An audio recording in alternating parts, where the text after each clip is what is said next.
NCP না, জাতীয় চাঁদাবাজ পার্টিটা। এমন একটা প্রবাদ আছে, ক্ষেত নাই বেটার পূর্ব দিকে আইল। বনের রাজা সিংহ, সিংহকে বানর এসে মানে খুঁচাচ্ছে। দলই চায় না সে চাঁদাবাজি করুক, তার কোন সংগঠন চাঁদাবাজি করুক। কিন্তু এসেছি কুমিল্লা থেকে, কুমিল্লা উত্তর জেলা ছাত্র দলের পক্ষ থেকে, দেবিদ্বার থানা ছাত্র দলের পক্ষ থেকে এসেছি। আসবে এই কারণে, কারণ আজকে ছাত্র দল একটি, আজকে যে ৩৬ জুলাই যে আন্দোলনের প্রেক্ষাপটে যে আজকে যে একটা আমাদের একটা প্রাণের দাবি, যে ছাত্র জুলাই আন্দোলন থেকে আমরা একটা ঘোষণা আসতে চাই যে বর্তমানে যে ছাত্র দলের ৩৬ জুলাইয়ের অঙ্গীকার রুখতে হবে স্বৈরাচার বিরোধী আন্দোলনের সাথে সবার জন্য একত্রিত হয়ে, সমস্ত শক্তিগুলো একত্রিত হয়ে যেন স্বৈরাচার বিরোধী আন্দোলনের জন্য অগ্রণী ভূমিকা পালন করতে পারে, সেই জন্য আসবে। এবং দেশনায়ক তারেক রহমানের নেতৃত্বে আগামী বিনির্মাণে ছাত্র দলের অগ্রণী ভূমিকা অবশ্যই। বিএনপি সমালোচনা, বিএনপি সমালোচনা অবশ্যই বিশ্বাসী। সমালোচনা না করলে ভালো কোনো রেজাল্ট আসবে না। বিগত দিনে আমরা দেখেছি যে স্বৈরাচার সাংবাদিকরা, বিশেষ করে আমাদের জার্নালিস্টরা কোনো সমালোচনা করতে পারে নাই, তাদের কণ্ঠরোধ করা ছিল। কিন্তু আমরা চাচ্ছি যে না, এটা সমালোচনা চলক, সমালোচনার মাধ্যমে সুন্দর একটা রাষ্ট্র গঠন করা যায় এবং স্বৈরাচারের যে পথগুলো এগুলো বাধা বিঘ্ন থাকে না। অ্যাকচুয়ালি এটা একটা বড়, একটা দক্ষিণ এশিয়ার বৃহত্তম ছাত্র সংগঠন, সেই হিসেবে অভিভাবক হিসাবে একটা দায়িত্ব থাকে। সেই অভিভাবকের দায়িত্ব পালন করতে গিয়ে একটা সুঅর্থপূর্ণ সংকট সৃষ্টি হোক, একটা নজির সৃষ্টি হলো বাংলাদেশ ইতিহাসের মুখে, যে ইতিহাস কোনো দল করতে পারেনি আজ পর্যন্ত কোনো ছাত্র সংগঠন। আসলে একটা গ্রাম্য একটা প্রবাদ আছে, ক্ষেত নাই বেটার পূর্ব দিকে আইল। আসলে এর বাইরে কিছু বলতে পারি না আমি। কোনো দলই চায় না সে চাঁদাবাজি করুক, তার কোন সংগঠন চাঁদাবাজি করুক। কিন্তু যদি চাঁদাবাজি হয়ে থাকে, সেখানে এটা তো বিএনপির উপরে দায়বদ্ধতা কেন?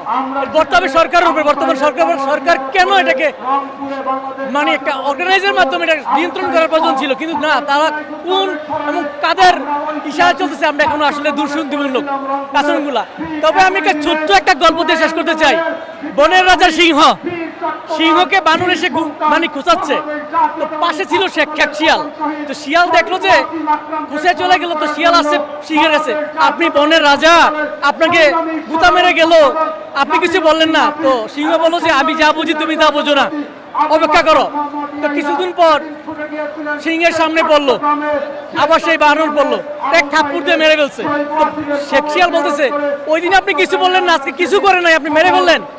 কারণ ও বলতেছে আজকে যে মারা হইলো, এখন সব দল আমাকে বাহবা দিবে, বনের বাঘ বলেন, পশু পাখি বলেন, কেন সে সবাইকে উৎপাত করছে। এনসিপি সেম ক্যাটাগরির সব দলের পেছনে। এখন তাদের যেই ৩৬ যে আন্দোলনের যে মূল ভিত্তি ছিল, যে ধারা ছিল, সমগ্র রাজনৈতিক দলগুলো যে প্ল্যাটফর্মে ছিল, সেই প্ল্যাটফর্মটা তারা নষ্ট করে দিচ্ছে বিভিন্ন চাঁদাবাজির মাধ্যমে, টেন্ডারবাজির মাধ্যমে। শিশু, আমি বলছি যে এটা এনসিপি না, জাতীয় চাঁদাবাজ পার্টিটা পরিণত হয়েছে।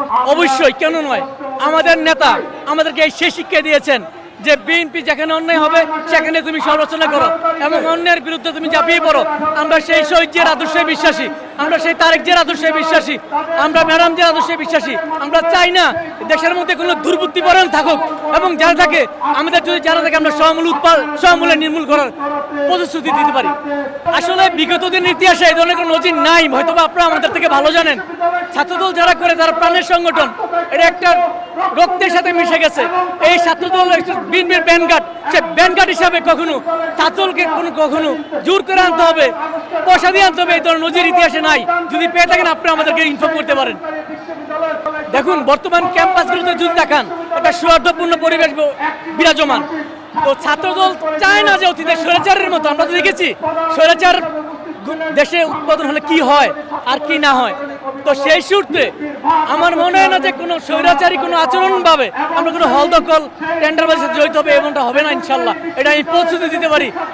বীর দর্পণে একটা রাজনীতি সংগঠন করতে গেলে অনেক কিছু অর্গানাইজ করতে হয়।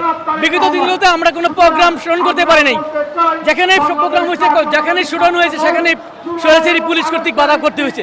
তো আমাদের অতীতের কমিটিগুলো ছিল আন্দোলনমুখী কমিটি, আন্দোলনমুখী কমিটিগুলোকে অর্গানাইজ করার স্বার্থে ছোট বড় সবাইকে নিয়ে এটা করতে হয়েছে। বর্তমান কমিটিগুলো দেখেন স্বচ্ছ, পরিষ্কার এবং ছাত্রদেরকে নিয়ে করা হচ্ছে। আমি চাই আগামীর বাংলাদেশ হবে সৌহার্দ্যপূর্ণ বাংলাদেশ। এখানে সব দল, জাতি, বিদ্বেষ নির্বিশেষে তাদের কাঁধ রেখে চলবে। খেটে খাওয়া মানুষদের বাংলাদেশ হবে, এই বাংলাদেশ হবে মেহনতি মানুষের, এই বাংলাদেশ হবে কোনো আপাল্লা বলেন না যারা চেয়ারে বসে মসজিদে বসে হুকুম দিয়ে। এই ধরনের রাজনীতি হবে, আগামীর রাজনীতি হবে খেটে খাওয়া মানুষের, আম জনতার। আমি এটাই বিশ্বাস করি আগামী দিনের রাজনীতিতে একটা যুগ যুগান্তরী একটা আপনি পরিবর্তন দেখতে পাবেন, যে পরিবর্তন একসময় আপনারাও বলবেন যে না এটাই সঠিক ছিল। তারেক রহমানের যে চিন্তাধারায় শেষ শহীদ জিয়ার যেই মূলনীতি 19 দফার সবটা এখানে প্রয়োগ ঘটাবে। তাছাড়া আমাদের 31 দফার মধ্যে আমরা বলে দিয়েছি আমাদের কি কি আছে কি কি নেই। আমি মনে করি যদি 31 দফা বাস্তবায়ন হয় দেশের মধ্যে সর্বোচ্চ রকমের উন্নয়ন, চাকরি বলেন সর্বক্ষেত্রে প্রসারিত হবে এবং আগামী বাংলাদেশ একটা বিশ্বের মধ্যে রোল মডেল হয়ে দাঁড়াবে। নোয়াখালী থেকে আমাদের ছাত্র দলের সমাবেশ। আসলে আমার মতামতে আমার ছাত্র দলকে ভালোবাসি এবং ছাত্র দলকে ভালো লাগে, এই জন্য আমি ছাত্র দলে এসেছি। যদি কেউ অনিয়ম করে তাকে নিয়ে সমালোচনা করা যাবে। সুন্দর ও সুশৃঙ্খল দল দেখতে। বিএনপির মধ্যে আপনার পছন্দের নেতাকে? প্রকাশলী তাম্বির উদ্দিন রাজীব ভাই, আরফিন আলী আহ্বায়ক ছাত্র দল আতিয়ার। আমার জানা মতে এখনই সবকিছু সুন্দরভাবে আছে এবং ভবিষ্যতে ভাবে থাকবে।